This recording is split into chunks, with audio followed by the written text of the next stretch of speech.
Welcome back friends to my channel, that is Unfolding Path. So yesterday we had completed till article 67. हमने vice president start कर दिया था जो कि part 5th of the union of the constitution है, जिसमें union executive की बात की गई है। हमने प्रेसिडेंट ऑफ इंडिया कंप्लीट किया आर्टिकल 52 से लेकर आर्टिकल 62 तक, और हमने ट्रिक्स भी देखा। प्रेम ट्रैकिंग पे चलना है, so come on in time of president. Actually president का आर्टिकल 52 से लेकर आर्टिकल 62 तक, तो टोटल 10 आर्टिकल्स हैं। इसका एक ट्रिक है, प्रेम ट्रैकिंग पे चलना है, so come on in time. सो हमने ये भी देखा, और आज हम अपने क्लास को कंटिन्यू करने की कोशिश करेंगे, जिसमें हमने कल वाइस प्रेसिडेंट ऑफ इंडिया भी पढ़ा, जो कि आर्टिकल 63 से लेकर आर्टिकल 71 तक है, और हमने आर्टिकल 63 से लेकर आर्टिकल 67 तक हमने कंप्लीट कर दिया, जिसमें हमने पढ़ा there shall be a vice president of India article 63। फिर वाइस प्रेसिडेंट का एक्स ऑफिशियो चेयरमैन है किसका, काउंसिल ऑफ स्टेट्स का, दैट इज़ राज्यसभा, है ना। और वाइस प्रेसिडेंट है act as a president article 65। फिर हमने election of the vice president देखा। फिर उसके बाद हमने term of the office of the vice president देखा, जो कि 5 साल के लिए होता है, ठीक है। और रिमूवल भी हमने देखे। सो आज हम कंप्लीट करेंगे पूरा का पूरा वाइस प्रेसिडेंट, है ना, जो कि आर्टिकल 71 तक है। तो let us start our class, okay. So article 68 जो है वो कहता है कि time of holding elections to fill vacancy को फिल करने के लिए टाइम ऑफ होल्डिंग इलेक्शन, है ना। Vacancy cause due to the expiration of the term of the office of vice president shall be completed before the expiration of the term. Like for example, आप देख रहे हो कि हमने पढ़ा president के टाइम पे भी यही चीज़ था कि कितने टाइम ऑफ होल्डिंग इलेक्शन हम फिल वैकेंसी कर देना चाहिए। कितने महीने के लिए होता है प्रेसिडेंट में टोटल 6 मंथ्स के लिए होता है। अगर वैकेंसी क्रिएट हो जाती है ड्यू टू डेथ, रेजिग्नेशन और रिमूवल, तो प्रेसिडेंट के केस में टोटल 6 महीने के अंदर अंदर वापस प्रेसिडेंट का नियुक्ति हो जाना चाहिए, ठीक है। और उस दौरान में कोई एक्टिंग प्रेसिडेंट भी होना चाहिए, तो फिर कौन होता है, वाइस प्रेसिडेंट ही होता है, ठीक है। अगर प्रेसिडेंट अगर नहीं रहे तो, और अगर वाइस प्रेसिडेंट भी न रहे तो फिर चीफ जस्टिस ऑफ इंडिया, और अगर चीफ जस्टिस ऑफ इंडिया भी न रहे तो फिर कौन होगा, कोई भी सीनियर मोस्ट जज of the supreme court act as a president, ठीक है। और this is what all about president का था। और वैसे ही यहाँ पर आर्टिकल 68 में time of holding elections to fill vacancy of the vice president के बारे में बात की गई है। अगर वैकेंसी होता है due to expiration of the term of the office of vice president, या फिर एक्सपायरेशन से पहले, तो फिर वैकेंसी को फिल किया जाता है। और if vacancy occurs arises due to resignation, removal of the parliament और death, then election must be held as soon as possible. तब इलेक्शन ज़रूरी है, ठीक है। तो फिर, और अगर इसमें 2 चीज़ें हैं, अगर वैकेंसी क्रिएट होता है रेजिग्नेशन से, रिमूवल ऑफ पार्लियामेंट से इम्पीचमेंट एंड ऑल, जैसे जगदीप धनखड़ जी को हटाया गया था, या फिर डेथ, तो इन तीनों केस में क्या होगा, इलेक्शन होना चाहिए, ज़रूरी है इलेक्शन, ठीक है। और जितना जल्दी हो सके। कोई टाइम लिमिट फ्रेम नहीं किया है, किसमें, वाइस प्रेसिडेंट के केस में। प्रेसिडेंट के केस में 6 महीना दिया गया है, इसमें कोई टाइम लिमिट फ्रेम भी नहीं किया गया है। और अगर वैकेंसी होता है cause due to expiration of the term के ऑफिस के लिए, और shall be completed before the expiration of the term, मतलब टर्म कंप्लीट होने, 5 साल का टर्म होता है इनका, है ना। हमने पढ़ा कल 67 आर्टिकल में कि can hold the office of 5 years तक के लिए, तो 5 साल के भीतर में ही इलेक्शन हो जाना चाहिए, ठीक है, ताकि नया वाइस प्रेसिडेंट नियुक्त हो जाए, ठीक है। So this is what.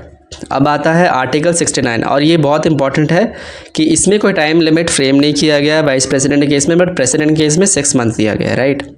तो आर्टिकल 69 क्या कहता है, oath and affirmation by vice president. Vice president के द्वारा ओथ एंड अफर्मेशन क्या है, so administered by the president और any person appointed on behalf of him. तो oath and affirmation vice president को कौन देता है, प्रेसिडेंट देता है, ठीक है, या फिर any person appointed on behalf of the him, ठीक है। तो हमने पढ़ा कि प्रेसिडेंट को कौन ओथ एंड अफर्मेशन देता है, प्रेसिडेंट को देता है वाइस प्रेसिडेंट नहीं, प्रेसिडेंट को CGI देता है, लेकिन वाइस प्रेसिडेंट को ओथ एंड अफर्मेशन कौन देता है, प्रेसिडेंट देता है, ठीक है। और हमने डिफरेंस ही पढ़ा ओथ एंड अफर्मेशन का। ओथ जो भी बेसिकली आस्तिक है, और अफर्मेशन जो नास्तिक है उसके हिसाब से दिया जाता है। Any person appointed on behalf of the him, ठीक है। और भी प्रेसिडेंट भी खुद भी कर सकता है, ओथ एंड अफर्मेशन दे सकता है वाइस प्रेसिडेंट को, या फिर किसी को अपॉइंट कर सकता है कि भाई तुम दे दो मेरी जगह, वाइस प्रेसिडेंट को ओथ। अब हम आते हैं article 70 of the constitution of India. Article 70 क्या कहता है? Discharge of president's functions in other contingencies. Contingency इसका यहाँ का मतलब है कि कंटिजेंसी मतलब होता है कि फ्यूचर इवेंट, जो कि हम अनसर्टेनिटी से कह सकते हैं कि ये हो भी सकता है, नहीं भी हो सकता है। तो for that future event that could happen, right, so predictions वगैरह जितने भी होते हैं, तो फ्यूचर इवेंट्स के लिए पार्लियामेंट क्या कर सकता है? सारे के सारे पावर ऑफ द प्रेसिडेंट अपने हाथ में ले सकता है और वो काम कर सकता है पार्लियामेंट, ठीक है। सो पार्लियामेंट में make provisions for the discharge of the president's functions in any contingency. कोई भी फ्यूचर इवेंट जो भी एमरजेंसी है, कुछ भी हो, ठीक है, इन द फ्यूचर, तो उस इवेंट्स को हैंडल करने के लिए पार्लियामेंट क्या कर सकता है? प्रेसिडेंट की सारे की सारी पावर अपने हाथ में ले सकता है और वो अपने हिसाब से काम कर सकता है। So this is what all about article 70। अब आते हैं आर्टिकल 71। इस आर्टिकल 71 में बताया गया है कि matters relating to elections of president and vice president, president और वाइस प्रेसिडेंट के जितने भी मैटर्स हैं रिलेटिंग टू इलेक्शंस, उसके बारे में बता रखा है। तो आर्टिकल 71 क्लॉज 1 कहता है जितने भी डाउट्स या फिर डिस्प्यूट्स या फिर कितने भी डिफरेंट थिंग्स हैं, जितने भी डिस्प्यूट्स या कन्फ्लिक्ट्स हैं related to the elections are only and solely handle by the supreme court of India. Supreme court of India के द्वारा हैंडल होता है जितने भी डिस्प्यूट्स, कन्फ्लिक्ट्स, एवरीथिंग, ठीक है, about the elections of president and vice president, ठीक है, और जिसका डिसीजन फाइनल होता है। फिर आर्टिकल 71 क्लॉज 2 में आते हैं, अगर इलेक्शन होता है, if election is declared void, election को अगर नल एंड वॉइड कह देता है कौन? सुप्रीम कोर्ट, कि इलेक्शन ये खारिज कर दो, ये कोई मतलब नहीं है इस इलेक्शन का, then the acts done by vice president या फिर president before the date of the declaration are considered valid. जितने भी काम किए हैं या फिर एक्ट्स किए हैं वाइस प्रेसिडेंट और प्रेसिडेंट ने before this declaration bye the supreme court that election is declared void, वो सारे के सारे वैलिड होंगे, ठीक है। इसका मतलब, कहने का मतलब ये है कि अगर कोई भी काम, जैसे तुम अभी वाइस प्रेसिडेंट या प्रेसिडेंट हो, राइट, तो फिर तुमने अपने कार्यकाल में जितने भी एक्ट्स पास किए, जितने भी काम किए, ठीक है, अब कल को तुमको बोला गया सुप्रीम कोर्ट के द्वारा कि तुम्हारा जो इलेक्शन था वो मतलब इलीगल था, वो वैलिड नहीं था, so we are considering it as void, वो नल एंड वॉइड है, वो हटा दिया गया, तो तुमको तो हटा दिया जाएगा। लेकिन इसका मतलब ये नहीं कि तुम्हारे जितने भी काम हुए हैं, तुमने जितने भी एक्ट्स पास किए हैं, जितने भी अपने काम किए हैं अपने कार्यकाल में, वो भी खारिज हो जाएंगे, ऐसा नहीं है, वो सारे के सारे वैलिड ही होंगे, ठीक है। अब आर्टिकल 71 क्लॉज 3 में कहता है पार्लियामेंट में regulate matters related to election of vice president और प्रेसिडेंट। अब पार्लियामेंट के पास पूरी पावर है जो भी रेगुलेट करना है of the elections, related elections and vice president and president का, ठीक है। और बाकी इलेक्शंस कौन संभालता है? Let me know in the comment section. Election cannot be challenged on the ground that electoral college electing that person was incomplete। अगर electoral college क्या होता है, वाइस प्रेसिडेंट प्रेसिडेंट के अलग अलग होते हैं।